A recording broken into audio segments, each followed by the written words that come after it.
السلام علیکم ګرانو کتونکو زم تفهیم ګرانو کتونکو د پاکستان تحریک انصاف په پیښور کې نننۍ جلسه هغه د ټیم کې د عام چې کوم سیاسي موږ ورته وایو سیاسي او میډیا حلقې چې کوم دي هغه توجه مرکز و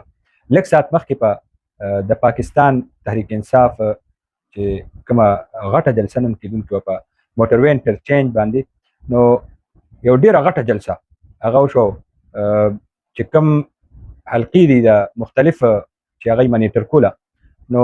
د هغې مطابق ډېر ګڼ تعداد کې د پاکستان تحریک انصاف کارکن هغه پېښور ته راغلی و د جلسې له د جلسهګاه نه بهر هم د جلسې عمره تعداد هغه موجود و په پېښور کې نننۍ جلسه د عامو جلسو نه چې کوم د تېر څه وخت نه موږ ګورو د هغې نه منفرده وه یوه پکې دا وه چې د مختلفو علاقو نه کومه حاضري وه هغه هم پوره وه د نوخار نه د پاکستان تحریک انصاف ضلعي صدر میا عمر کاکا خیل او ام ان ای سید شاهد بیا دې طرف ته په بو طرف نه ذوالفقار خان صوبایي وزیر صحت خلیق الرحمن خټک او حاجي زرالم خان د دې د قیادت کې بیل بیل جلوسونه هغه پېښور ته رسېدلي نو موږ دا ویلی شو چې د نوخار نه کوم د پاکستان تحریک انصاف حاضري وه هغه هم پوره وه زه په جلسه باندې خبره کوم چې یو خو دې باندې نظر او بل دې کې چې کوم اعلان شوی دی نو هغې هم په چې کوم د ایوانونه دي هغې کې تهلکه برپا کا په 28 تاریخ باندې د لانګ مارچ اعلان ورته موږ ویلی شو چې 27 سپتمبر ډیډ لاین ورکړو چې د دې نه مخکې د عمران خان رهایي د هغه کیسونه نمټاول بیا هغې باندې چې کومې پابندیانې دي هغه پابندیانې ختمول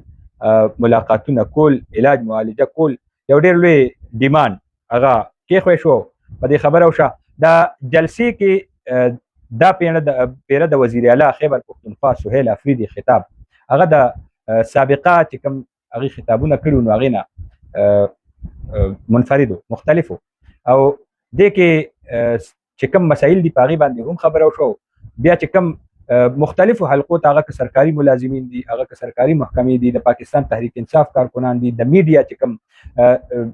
حلقې دي صحافیان دي نو هغې باندې هم خبره وشو هغې چې کوم مشکلات دي ورته نو هغې باندې رڼا واچولی شوه په تېر شوو جلسو کې لا پریس کانفرنسو کې موږ کتلي چې وزیر اعلی طرف نه ډېر سخت په میډیا به د تنقید کېدو د تنقید په ځای هغه نرم شوی دی او د هغې د مجبورو خبره وشوه چې د پاکستان تحریک انصاف دا کارکنان به راپاسي او چې کوم د میډیا محرومیانې دي لا د هغوی مشکلات دي او د کوم د هغوی ډیوټي د هغه ډیوټۍ ادا کولو نه قاصر دي نو هغې ته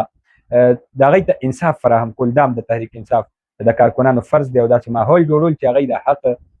وینا هغه وکړی شي مونږ نن په دې جلسه باندې نظر او زما چې کوم اطلاعات دي ما په مختلفو حلقو سره خبرې وکړې نو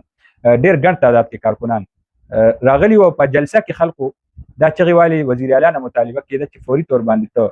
د اسلام آباد طرف ته تلو اعلان وکړه به هر حال وزیر اعلی خپل اعلان وکړو د 27 سپتمبر او یو لایحه عمل یو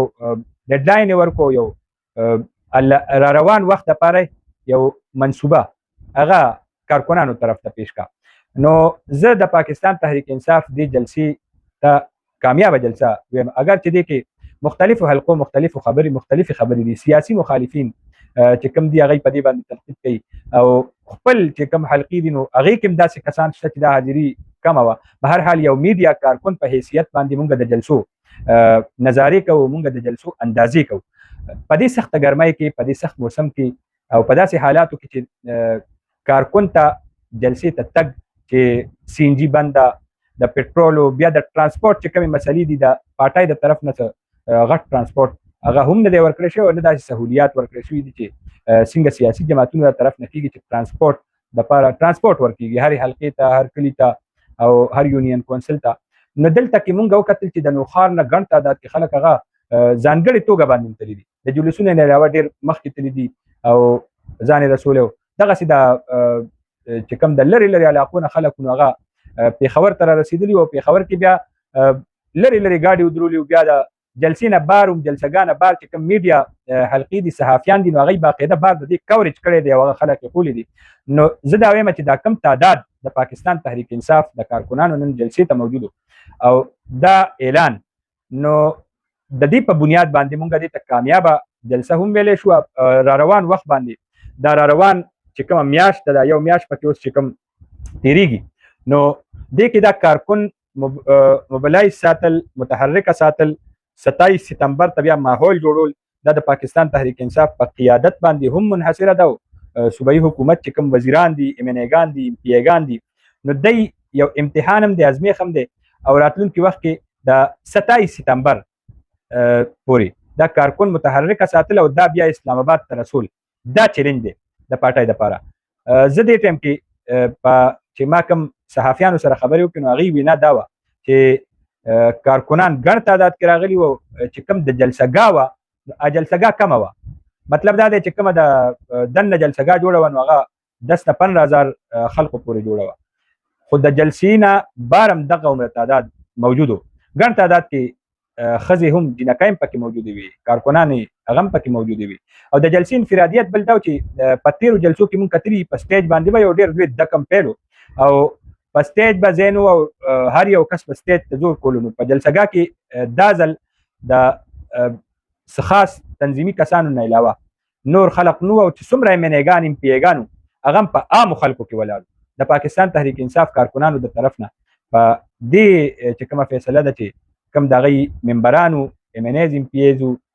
عوامي نمایندګانو د هغوی په مینځ کې موجود مطلب VVIP چې کوم کلچر نو هغه هم په دې جلسهګاه کې ختم کړی او د عام